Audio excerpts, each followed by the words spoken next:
just starting off with who we are.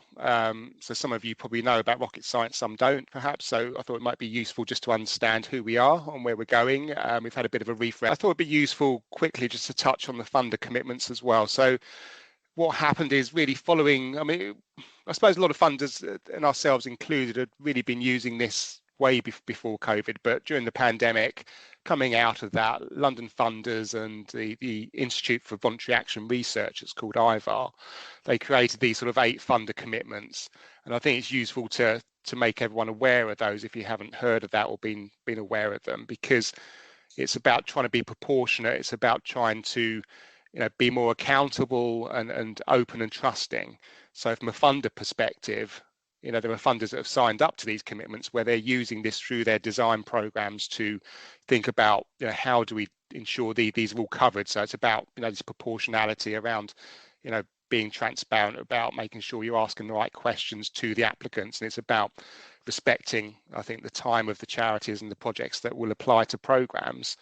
And therefore, when we think about things such as due diligence, for us, it's a process which is a bit further down the line. I think funders, do it at different points, and what we're trying to encourage funders to do is make sure it's probably more down the line, really, that you're going to probably work with these organisations, because, you have eligibility quizzes and checks up the front, which is really about the shutdowns, about don't apply if you don't meet this criteria, because it's wasting people's time. But if you're going to support an organisation, then really due diligence are really the checks and balances you're doing to mitigate the risks and to make sure that they are, projects that you're viable and you can work with as a funder. And therefore, it's more about terms and conditions that get added to grants. It's not about, if you don't meet something, it shuts down. So the idea is that we want to encourage people to, for funders to consider that a bit later on. And by doing that, you're then reaching a smaller number of organisations. You're also sort of not wasting time of those that perhaps may not get through to to being awarded at the end. So I think it's useful to cover this and just make everyone aware. If you want to move on, Jenna, and I think that's over to you here, isn't it? Yeah. Yes. Okay, hello everyone. So first of all, we're going to address the question. So what is due diligence? So in essence, it is the process of getting to know applicants and grantees. And we do this under these 4 headings generally. So financial. So funders are wanting to determine the financial health of a potential grantee. Governance. So funders are wanting to check your structure and check whether you're meeting your regulatory requirements. There's operational checks, and under this, funders are wanting to understand whether you have suitable internal policies and processes. And lastly, there's reputational checks, and under this, funders are wanting to mitigate any reputational and commercial risk. So why do funders do due diligence? So by doing these due diligence checks, funders are they're doing it to meet their legal requirements. They're doing it to check that their anti-fraud measures are in place, and they're doing them because it gives them confidence in the organisations that they're wanting to fund. And lastly, they're doing it because it ensures that the recipients' values are aligned with theirs. Okay, so firstly, let's talk about governance checks. So we do governance checks to verify the authenticity of an organisation as well as the people running it. And this also mitigates any risk, providing assurance that the organisation is well managed and directed. So generally, the governance checks, we can do a lot of this on publicly available information.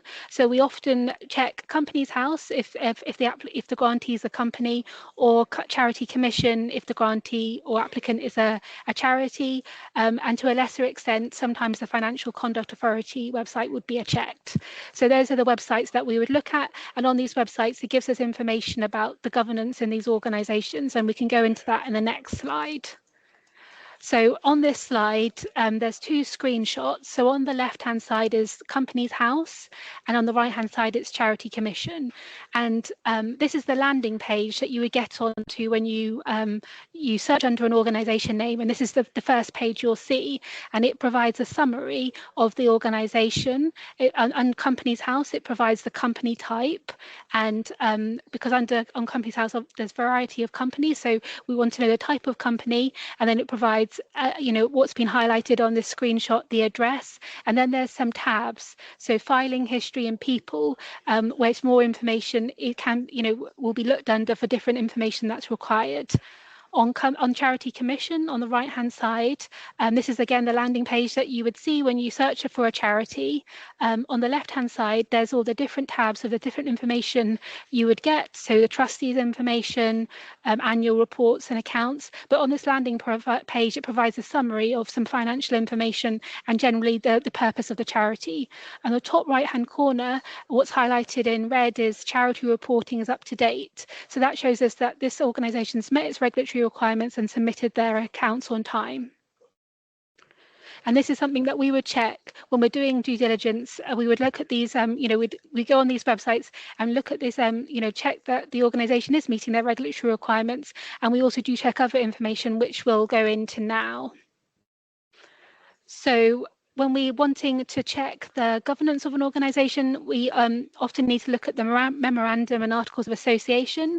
So on Companies House, that's under filing history, and you can see that's been highlighted on the left-hand side. On Charity Commission, on the right-hand side, there's a tab called Governing Documents, and that summarises the charitable objects of the charity. So also when we're checking the governance of an organisation, we check the trustees and directors. So on the left-hand side, this is the Companies House, and it shows the people, and they're the directors that running the company. On Charity Commission, we look for trustees, and we've highlighted this at the page here for trustees, and that shows us all the trustees. And on Charity Commission, it also shows if they are trustees of other organisations. So Michael, back to you. I think you're on mute, Michael. I am, yeah, sorry, I made that mistake. Yeah, I think it's useful as well. I mean, with this particular site, I mean, some people may have seen this, others not, but there's one which is called Giving is Great. And, it's just to show really what it's doing is really sort of using a bit of AI and, we're sort of seeing things moving forward and what this is doing is pulling the data sets that Jenna had mentioned earlier, along with other data sets like 360 Giving, and it's pulling all of that together on one website where you can search for a charity, and it's giving you basically an automated summary of how the organisation is performing, what their strengths and weaknesses are, and it does actually score and provides quite a top line. We don't use the scores at all, but I mean it gives a bit of a synopsis at the top and pages of information. So it's just to sort of highlight really it's worth looking at, if you've not seen this before, because it's just showing how things are moving forward and how it's sort of taking these sort of different tools and different bits of information and bringing it all into one place. So it is something that some funders are starting to use, and yeah, I thought it'd be useful probably just to highlight, this is an example of how it's all being brought together for funders to check organizations to look at their strengths and weaknesses, and there's quite a quick snapshot, to be honest. It may be worthwhile, Jenna, just going back to that table at the beginning you had as well, because I think, if you don't mind sort of going back a couple, yeah, this one here, because I think it's probably also useful to see the table here because, through the checks and balances, the top left really is talking about the things that are checks, and Jenna's mentioned a few, but we still look at things like to make sure, no one really uses PO boxes much now, but there are things to make sure, the checks and balances of where the organisations are based, and is there a physical office? We're using mobiles now, but there used to be things around landlines going back, a few years, but also around the ownerships, that we do also check things like, the registers to ensure that directors haven't been disqualified. There aren't sort of particular, sanctions in place or removal of trustees. So, they're very open on the registers to be able to sort of search for this information, but we do check all of those. And, through the funds that we work with, there is really a rule that we're looking for a minimum of 3 directors. If it is a charitable company, it's a minimum of 3, because I think, with 2, there's always going to be this sort of uncertainty about making decisions. We also want to make sure there's no family members that are, basically owning the whole company as well. So there needs to be a this sort of segregation of the individuals that are controlling the organizations. It's a bit easier with trustees, but with companies it's a little bit more challenging sometimes. So we've normally put in terms and conditions to ask them to bring another director on board sometimes, or something similar. Was there anything you wanted to mention here, Jenna, or do you think this covers everything? We can move forward. I think that's covered everything, yeah. All right, great. If you want to perhaps go back to where we were then. Cool. Okay. And, if we start looking at things like financial checks, so I think, there are two different bits really that happen here. I mean, sometimes, funders will undertake some of these checks during their assessments, because as part of an assessment of an application, they will look at, the finances of the organisation that's applied. But equally, when you get to due diligence, it's about sort of looking at the risk of providing those funds to those organisations. So sometimes it's going to probably mean that there could be phased payments. It could be that if it's over a 2-year commitment, has the organisation got the financial standing to be around in 2 years' time? It's those sort of questions that are going to be in the the sight really of the funder, and start thinking about what does that mean in terms of the analysis of what they're looking for. So for example, some funders' appetite to risk will be different. If you've got one that perhaps is taking risk, and we've worked with some similar, probably like the Cloth Workers Foundation we've worked with, and they're quite open, they take risks, and that's great. But there will be others that are a bit more the other way, and they'll look at this and sort of think, well, if an organisation is perhaps there are question marks, then perhaps what we'll do is provide quarterly payments, or we'll perhaps review it at a certain point and see how they're going, or we'll ask for a forecast of their income. So it'll be looked at in different ways, but through the income and expenditure sections here, traditionally a lot of local authorities have used things like credit checks, and we've been quite clear with local authorities that's not the way to go. You should be taking risks, and making a grant is about making a gift, and by doing that you need to take risks. So the credit scores, I've spoken to a lot of local authorities that say they get all these scores coming in, they don't really use them, and that's how it should be. It's not really the right way to go. So what you need to do really is a funder will be looking at the picture here and trying to pull out bits of information. So on the left, the first thing really is about ensuring that the financial documents and the bank statements are all in the name of the legal organisation. If they're not, then we need to sort of find out why not, and how we can make sure the correct legal entity is being paid, and we are looking at the evidence for that organisation. Looking at sources of income, now this is just really about making sure there's a good diverse portfolio, because what some funders will look at is about where that money is coming from. If it's coming from one particular funder, and that's like 99% of the income, then what would happen if that funder stops funding the organisation? So by having quite a blended range of income will allow the organisation to be more sustainable, and that's really what funders are looking for, is about how the organisations can keep going.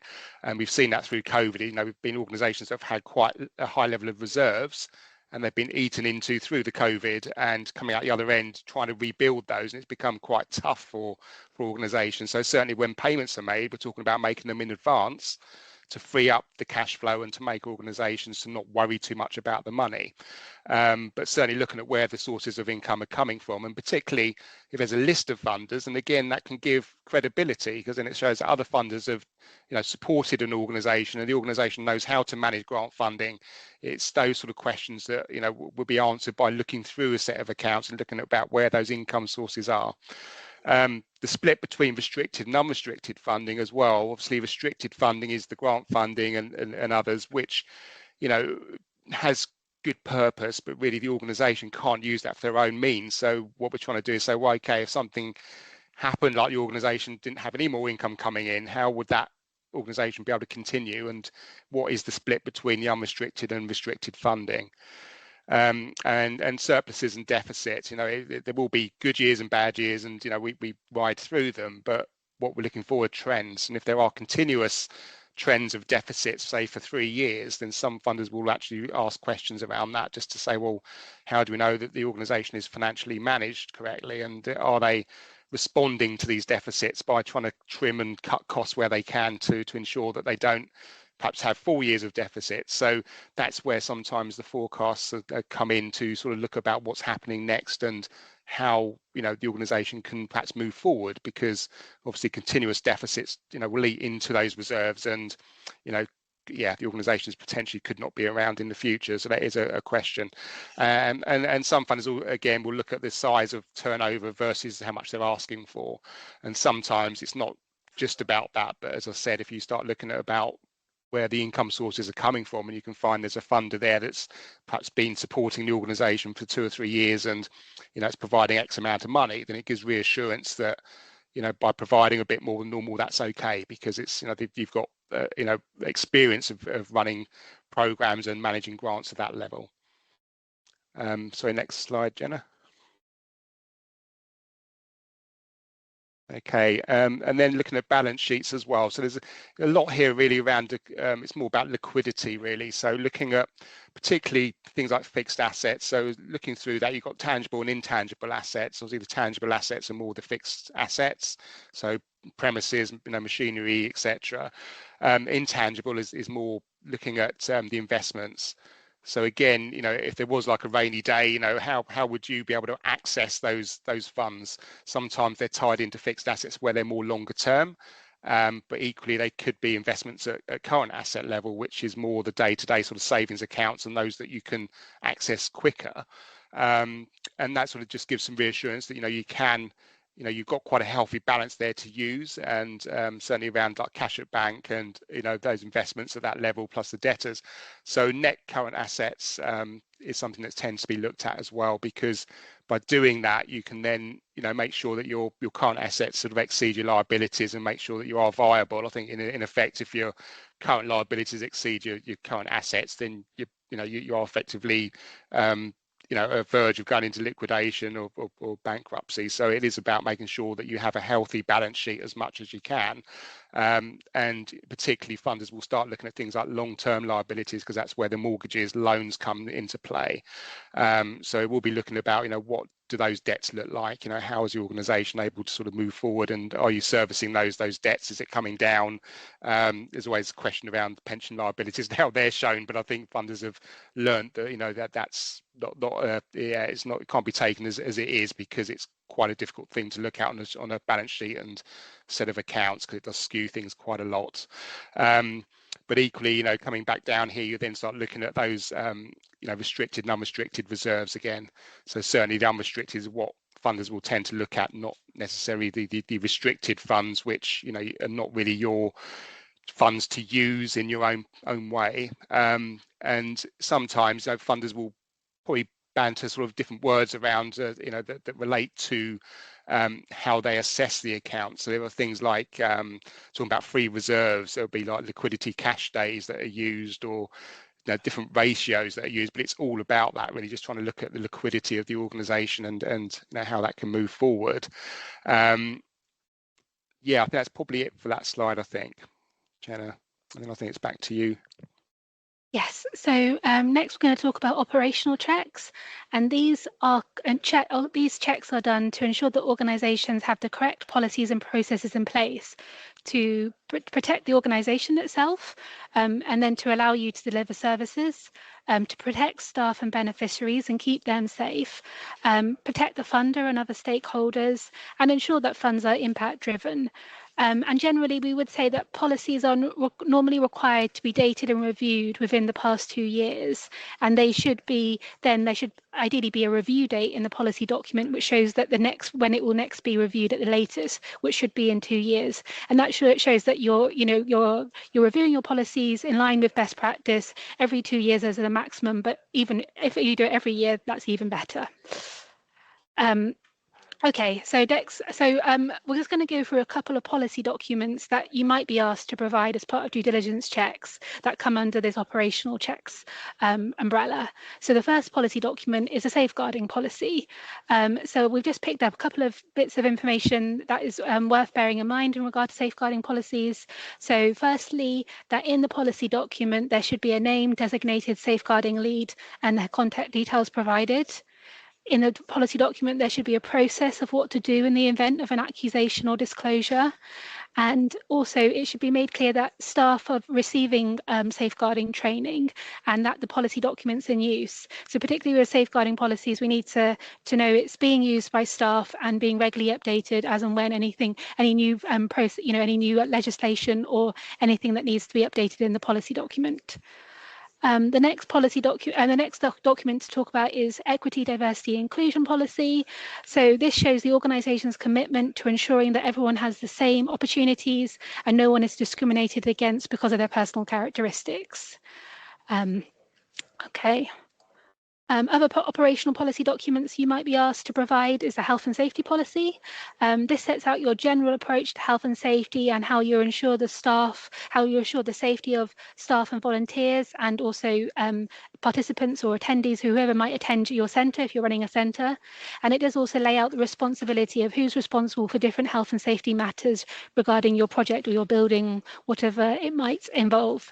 And then there's also a data protection policy, and this ensures that organisations understand their data responsibilities and that you have systems and processes in place to ensure that data and images are protected and safe. So I'll go back to Michael now. Great, thank you. Yeah, on this slide, really, we're looking at insurances. So with insurance, I suppose through all of this, it's not about trying to layer things on. It's making sure that organisations are sustainable and that they have the right sort of things in place to protect themselves. So when we talk about insurances, it's not about paying and having insurance for the sake of it. It's about insurances being there to protect the organisations that are being supported, and also the people that are benefiting from those services. So it's about making sure the risks are all mitigated, and insurance is really what that's doing. So when we look through the three different levels really of what the key insurance provisions are, employers' liability, this is around employees to make sure that if they become injured or ill, if there's a claim against the organisation, that having insurance obviously means that you're covered and you can pay that without it coming straight out of your own reserves, which could have sort of severe consequences. So it's making sure that normally it's about 5 million cover for that upwards. The other two are sort of quite up in the air because I think there's a bit of a discussion really around what is relevant for the organisation. I think it's probably wrong for funders to just put a standard approach in place because it really depends what the organisations are doing. So when we start looking at things like public liability, that is going to probably be at least 1 million, but I think it depends on a number of things, including the clients that the organisations are working with, the types of projects and the size of those projects, and also the level of contact with the public. Professional indemnity is quite similar because with that it's about considering what the types of clients you have, the types of projects you're servicing, and again what advice you're providing. If you're providing advice and you get told that actually you provided incorrect information, then obviously that you need to have insurance to pay out in case that there's a claim. So professional indemnity will vary and be really based on those situations. There are other policies depending on the level of support. Again, we're talking about proportionality. So if you're providing multi-year and you're providing probably large grants into the few £100,000 and upwards, then you're likely to see some others, including, as we say, anti-bribery policy, for example, whistleblowing and risk assessments are normally asked by, funders as well. So again, they're the types of policies that you would normally see, particularly in business, but are there again to make sure the organisations are sustainable and that they have the right checks and balances in place. So next slide, Jenna. Okay, and then reputational risk. Okay, so really what we're talking about here is looking at the types of information that we can gather that really sort of help us understand the organisation, and it's really looking through websites. Really, it's about sort of understanding their presence on various sites. So we split them into three sections, which probably help it make a bit easier on the eye. So the first one is about online presence through your own website. So through that we can look at what you're saying to the outside world about yourselves. So how do you talk about your services and your organization, and does that align with your values and your governing documents? So is that clear? Does that align? you normally would have a senior team that are listed in there, and sometimes there are biogs for those senior members of staff. So it's quite interesting to sort of look at the individuals, whether it's through the website or through LinkedIn or wherever, to sort of understand a bit more about those individuals. What lived experience may they have, how much experience do they have in those roles, and what is the makeup of that senior team versus the directors and trustees versus the team that are delivering, and the proportionality of that. To also, as we sort of touched on just now, is the values. So making sure the values align, with the values of the program, but equally the values of the governing document of the organisation also. And therefore, you'd expect that to stem through to the types of services and products that are being provided. And then equally, there may be some sections where testimonials, quotes, case studies may be provided as well. So it just gives a bit of a flavour, and everyone's going to obviously put, the case studies on there that look more favourable, but it's still to give a bit of an appetite to understand what it really looks like, and to see it from the perspective of a beneficiary or service user. We then come on to looking at social media platforms. So through the social media, we then look at various sites such as LinkedIn, Facebook, Twitter.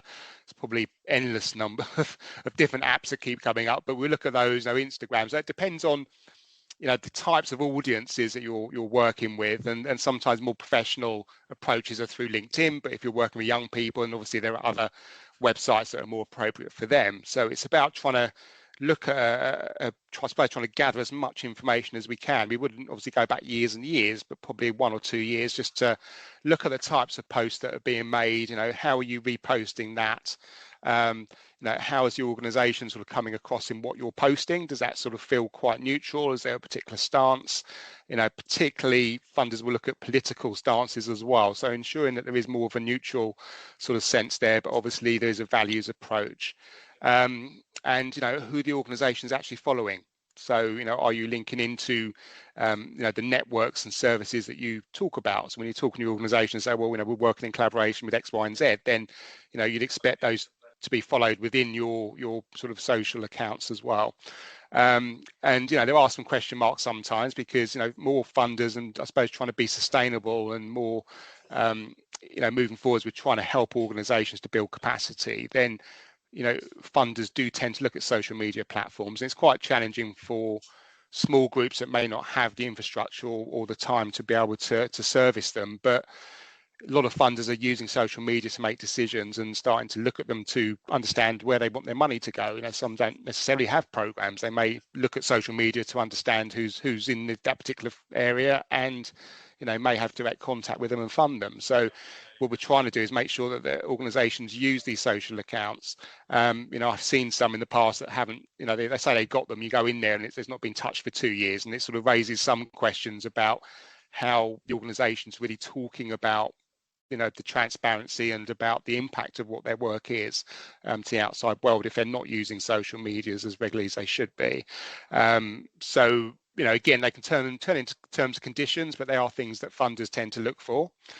And then we've got the last section here, which is about the media monitoring, which is more around, I suppose, like Google searches. It's about looking at trusted sites to sort of understand how service users are sort of coming forward and saying, this is my review of your organisation. Sometimes it might be like Trustpilot or something. There's all sorts of different ones, but by doing a quick Google, you can get a few things coming up, and you can see, well, how are people talking about the organisations, and what sort of good news stories are there, and just understand that relationship to really sort of help us to just put all the pieces together and understand how organisations are perceived, because some funders will find it a little bit challenging working with organisations if they're having quite negative sort of feedback. Will raise questions about their own reputational damage and how they may want to work with an organisation, but then equally someone else might feel that's not a problem. So there's no right or wrong, but there are certain funders that will look at certain things. So I think it's right to